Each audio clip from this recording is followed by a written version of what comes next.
박희락 교수입니다. 오늘은 트럼프 대통령의 탄핵과 한국 안보에 대해서 말씀드려보겠습니다. 조금 생뚱맞게 들리시죠? 제가 이제 학교 다니면서 이제 유튜브로 트럼프 관련 뉴스를 좀 듣는데 그걸 듣다가 조금 우리 한국의 안보와 관련된 부분도 있고 또 여러분들께서도 좀 궁금해하실 부분도 있겠다 싶어서 한번 말씀드리고자 생각을 했습니다.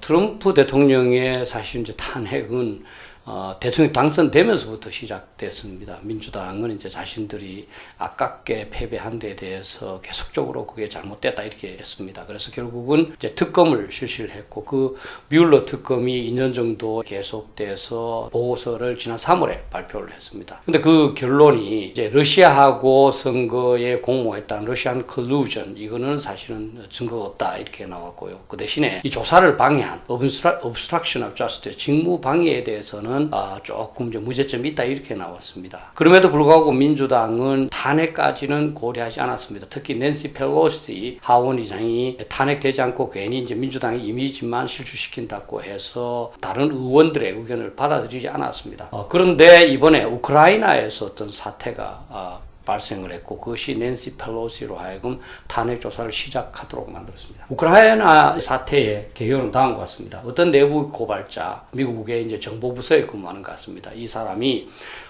2019년 7월 25일 트럼프 대통령과 우크라이나의 대통령 당선자인 젤렌스키 하고 통화를 하는 게 있었는데 그 통화 과정에서 조 바이든 그러니까 민주당 대통령 후보죠. 그 사람의 아들을 조사하지 않으면 미국이 우크라이나에 제공하게 되어 있는 4억 달러 정도의 그 군사 원조를 주지 않겠다 이렇게 이야기를 했다고 이야기했습니다. 이 사람은 감찰관한테 보고하고 그 감찰관이 이제 국회에 보고를 해서 국회에서 드러나고 언론에서 이제 그 대서특필됐습니다. 낸시 펠로시는 안 되겠다.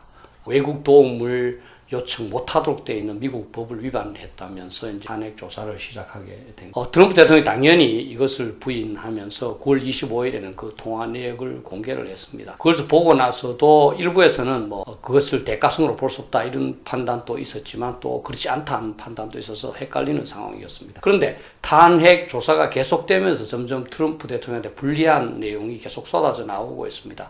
가장 첫 번째는 이제 마리 요바노비치라는 그 전 우크라이나 대사입니다. 이 사람은 미국 사람이죠. 이 사람은 트럼프 대통령의 개인 변호사인 루디 줄리아니가 자기가 협조하지 않는다고 해서 계속 해임하려고 그랬고 그래서 자기는 사임했다 이렇게 이제 폭로를 합니다.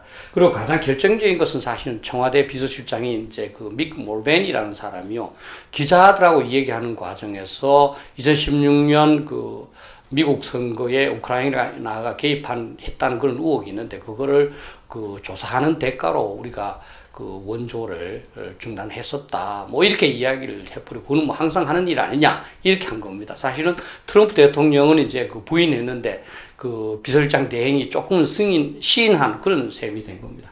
그러고 나서 이제 현재 우크라이나 대사 대행을 하고 있는 빌 테일러라는 사람도 이 우크라이나가 2016년 미 대선에 관한 우크라이나 개입을 공식적으로 조사하지 않으면 그 원조를 미국이 제공하도록 되어 있는 원조를 주지 않겠다는 것은 트럼프 대통령이 직접 이제 그 이야기했다는 것을 들었다 이렇게 이제 됐습니다. 그래서 굉장히 이제 불리하게 진행이 되고 있습니다.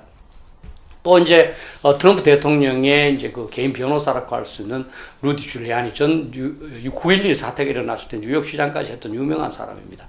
이 사람이 또 이제 조사를 받고 있고 이 사람을 도운 두 사람의 친구는 이미 이제 선거법 위반으로 기소가 되어 있는 그런 상황입니다. 그래서 점점 이제 트럼프 대통령을 좋아오는 그런 형국이라고 볼 수 있습니다. 그럼에도 불구하고 트럼프 대통령이 아직은 탄핵될 가능성은 그다지 높지 않다 이렇게 보고 있습니다. 왜냐하면 상원이 이제 공화당이 장악을 하고 있기 때문이고요. 상원에서 이제 반 이상이 찬성해야 되거든요. 근데 다만 이제 국민들의 찬성 그 여론이 점점 높아지고 있습니다. 10월 23일 현재 트럼프 대통령의 탄핵에 대해서는 46%는 찬성을 하고 있어요. 그리고 40%만 반대하고 있습니다. 탄핵 찬성이 계속 높아질 경우에 공화당이 상원을 장악하고 있다 하지만 계속적으로 반대하기는 어렵지 않겠느냐 하는 그런 전망도 없지는 않습니다. 이 교훈을 우리가 좀 생각해 볼 필요가 있는 것 같아요. 우선 이제 여러분들 잘 아시겠지만 약소국의 운명이 강대국의 국내 정치에서 좌우될 수밖에 없다 하는 그런 슬픈 그 현실이 있고요. 또 약소국은 강대국의 지도자 의 국내 정치적인 요소 또는 비합리성까지 고려하지 않으면 안 된다는 그런 측면도 있습니다. 따라서 강대국에 대한 약소국의 외교는 강대국의 국내 정치, 강대국 지도자의 그런 개인적 성향을 잘 알아야 되기 때문에 굉장히 능수능란하고 지혜가 필요하고요. 그래서 애국심 또는 직업정신 또는 전문성이 굉장히 필요한 그런 영역이라고 봅니다. 한국과 관련해서도 이제 트럼프 대통령의 국내 정치적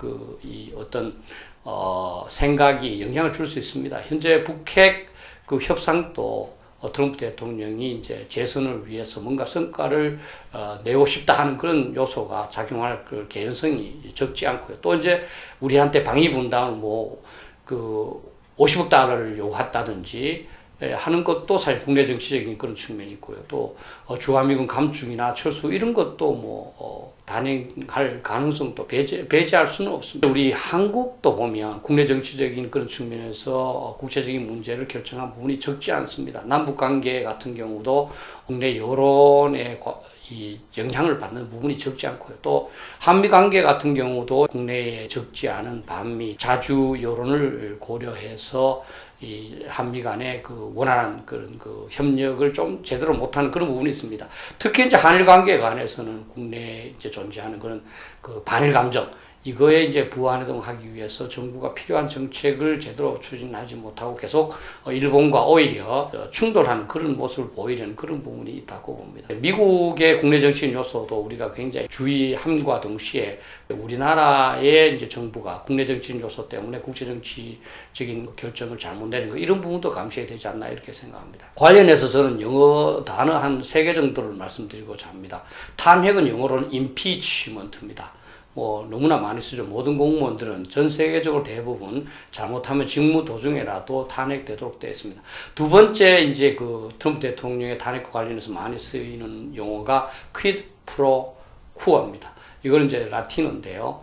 이제 대가성을 말하는 주고받는 거. tit for tat, give and take, 이런 내용이 되겠습니다. 그리고 이제 whistleblower. 휘슬블로우는 여러분들 잘 아시겠지만 그냥 호루라기를 부는 거 아니겠습니까? 어떤 잘못된 일이 있다는 것을 미리 알아서 호루라기 부는 걸 말합니다. 옛날에는 이게 휘슬블로우가 띄었었는데 요즘은 붙였을 정도로 이제 많이 애용되고 있고요. 특히 미국은 그는 내부 고발자가 국가의 발전을 위해서는 필요하다는 차원에서 법으로 만들어서 그 내부 고발자를 이제 보호하도록 되어 있습니다.